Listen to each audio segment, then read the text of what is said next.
résilience, c'est le fait d'être parti, enfin d'avoir vécu des choses extrêmement difficiles, et puis de s'en remettre et de pouvoir construire. Ça ne veut pas dire qu'on n'a pas de cicatrices, ça ne veut pas dire qu'on n'a pas de peine. D'ailleurs, c'est bien de pouvoir se souvenir quand même justement du traumatisme, de ne pas l'avoir occulté dans un coin de sa tête. Ça veut dire que malgré tout ça, eh bien, on est capable de construire une vie, de travailler, d'être en lien avec les autres, peut-être de construire une vie de famille ou une vie, enfin une vocation sacerdotale ou que sais-je encore. C'est ça que ça veut dire. On sort du malheur. Oui, ça a souvent été utilisé pour des enfants qui étaient maltraités. Et pendant longtemps, on s'est dit que tous les enfants maltraités allaient devenir eux-mêmes des parents maltraitants. Et l'idée, c'était plutôt de dire, c'est plutôt en fait l'inverse. C'est quand on regarde les parents maltraitants, on se rend compte que beaucoup d'entre eux ont été eux-mêmes maltraités, mais bien heureusement, tous les enfants maltraités ne sont pas ensuite maltraitants, parce que dans leur parcours de vie, ils ont pu rencontrer aussi d'autres figures d'attachement, par exemple, d'autres modèles, que ça soit des pères ou des pères PAIR, S autour d'eux, ou d'autres adultes qui étaient pour le coup bien traitants et qui leur ont permis en fait d'avoir un autre parcours que celui qui leur était peut-être directement dressé entre guillemets voilà. Donc c'est ça la résilience. On a une question ici. Bien, Caroline. Dans la salle. Oui. Moi j'ai juste une petite remarque à faire, c'est par rapport à la confession des enfants.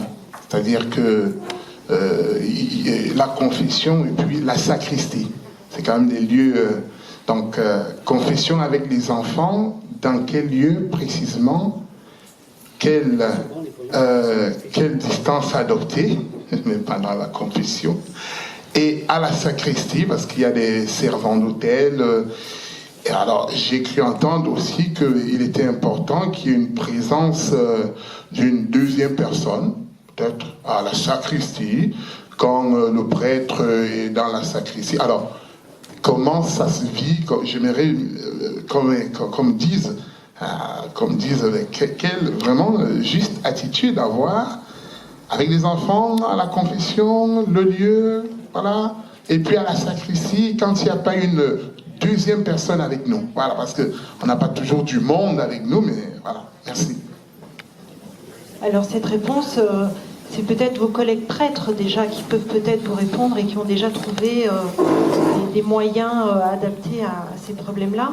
Après, souvent, la confession des enfants, en tout cas moi, sur ce que j'ai pu vivre sur ma paroisse, on a souvent les prêtres qui sont dans l'église, qui sont éparpillés dans l'église, de manière quand même à garder une certaine confidentialité entre l'enfant et le prêtre.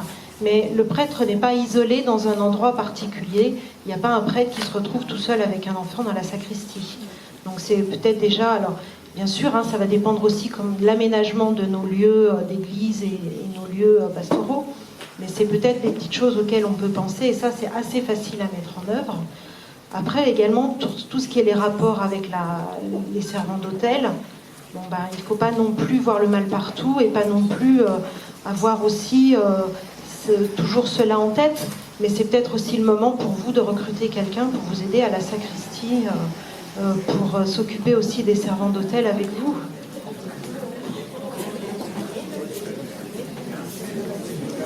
Peut-être une avant-dernière question technique. Je crois qu'elle est pour... Elle est pour vous. Ah, moi que Charles va y répondre, mais est-ce qu'une personne perverse narcissique, on peut craindre qu'elle devienne pédophile dans la mesure où il y a déjà une relation de violence? Ça, c'est la question peau de banane. Je ne répondrai qu'en présence de mon avocat. Parce que le problème des pervers narcissiques, alors moi je ne m'occupe pas beaucoup de pervers narcissiques, j'ai la chance de m'occuper d'enfants, donc en général ils ne sont pas pervers narcissiques. Quand même, pervers narcissique, c'est un concept que moi personnellement j'ai pas appris au cours des études par exemple. C'est quand même assez récent. Et si je dis ça, c'est que j'ai l'impression que les avocats envoient beaucoup des conjoints de pervers narcissiques. Hein, voilà. C'est les épouses qui nous disent. Voilà, c'est ça, c'est ce que je voulais dire aussi. Et en fait, moi, ce que j'ai remarqué, c'est qu'en général, quand il y a une rupture conjugale, l'autre est toujours un pervers narcissique ou une perverse narcissique. Ça dépend. L'un ou l'autre. Donc c'est compliqué. Enfin, il ne faut pas voir mal partout, hein, comme je sais plus c'est vous qui disiez. Non, c'est vous qui disiez. Je crois qu'il ne faut pas exagérer non plus. Heureusement, là on peut dire grâce à Dieu, il n'y a pas des pédocriminels partout. Il y en a sans doute quelques-uns parmi les pervers narcissiques, mais pas plus que ça. Enfin, je pense qu'il ne faut pas exagérer. Est-ce que vous voulez la parole ?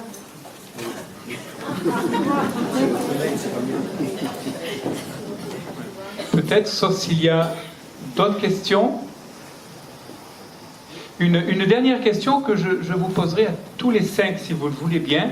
Peut-être en termes de conclusion, finalement, pour vous, qu'est-ce qu'une attitude juste ?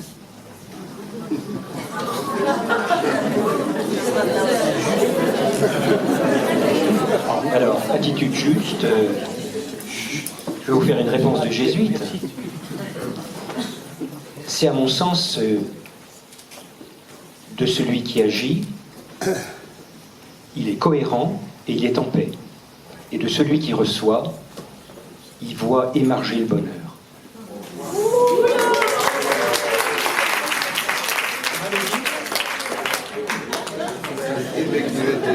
On a mis la barre haut.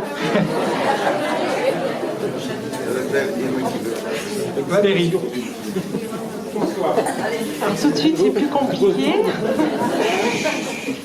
Moi, je dirais quand même, avoir une attitude juste, c'est être attentif. Attentif à ce qui nous entoure, attentif à ce que l'on voit, ce que l'on pressent aussi des fois, parce qu'on sent dans les sentiments, dans les émotions qu'il y a quelque chose qui n'est pas logique. Donc c'est déjà être en paix avec soi-même et être attentif avec ce qui nous entoure.